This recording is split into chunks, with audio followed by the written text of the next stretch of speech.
Hey, I saw this quote this morning, but I'm going to talk while I do my exercises because I really want to be outside here soon.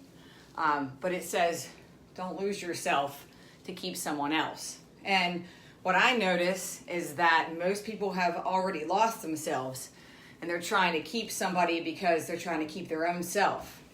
Because they've already lost themselves in others and have already built their identity around other human beings in a very codependent manner.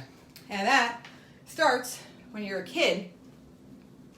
You start to build your identity around other people and their beliefs and their thoughts and what they want and what they think life should look like. And you don't know who you are. So you identify through that.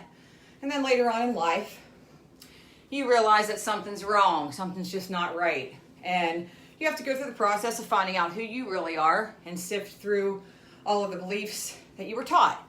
Now, not all of those beliefs are bad. Not all of them are not you.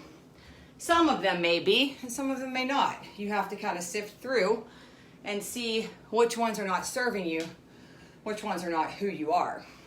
And a lot of times people come to me, they're stuck in these relationship patterns, and they're like, oh, I don't know what I would do without so-and-so, or I just can't seem to bring myself to leave, or, I built my life around this person, and et cetera, et cetera.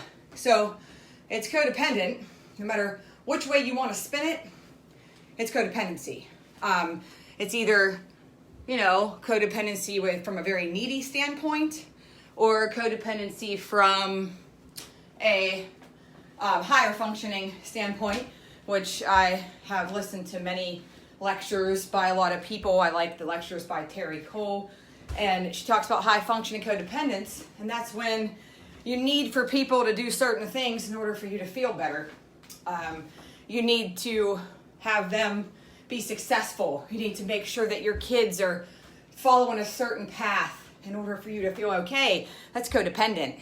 You are relying on people and circumstances and feelings and all of those things in order to keep your peace and to make you feel worthy and validated and like a good parent, like a good person.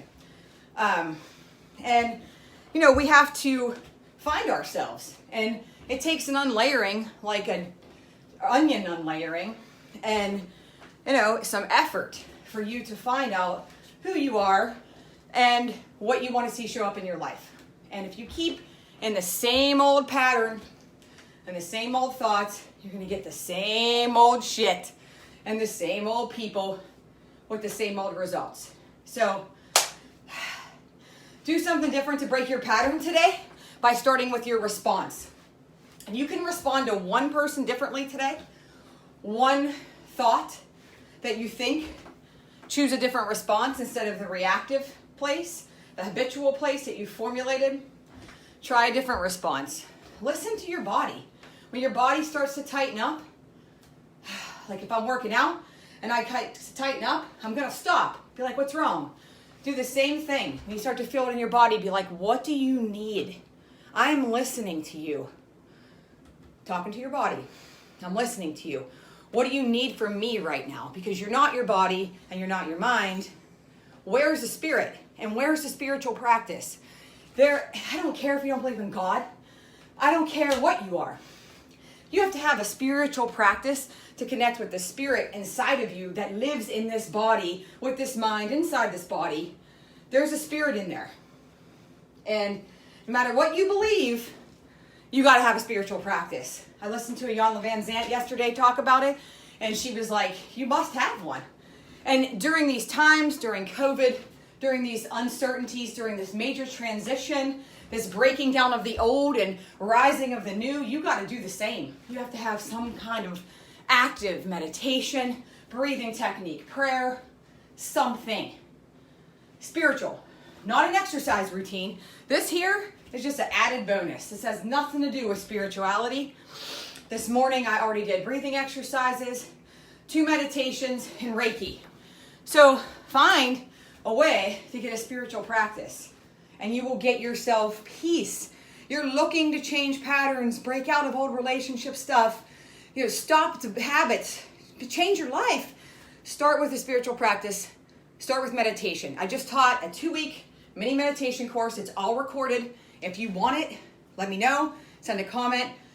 It's super cheap, and it's like 7 hours of information that you can learn yourself how to do this. If you can't afford therapy, you don't want to sit through sessions, just do it. Just find yourself some peace in the chaos of the way that life is right now. And this life isn't even really chaos. This is just a breaking down of the old structures. This is a good thing, even though it looks really shitty and people are exiting this plane of existence left and right. What are you going to do? Seriously. Are you going to make a change, or are you going to still continue in this old path? You just have to make a choice. If you need help, let me know.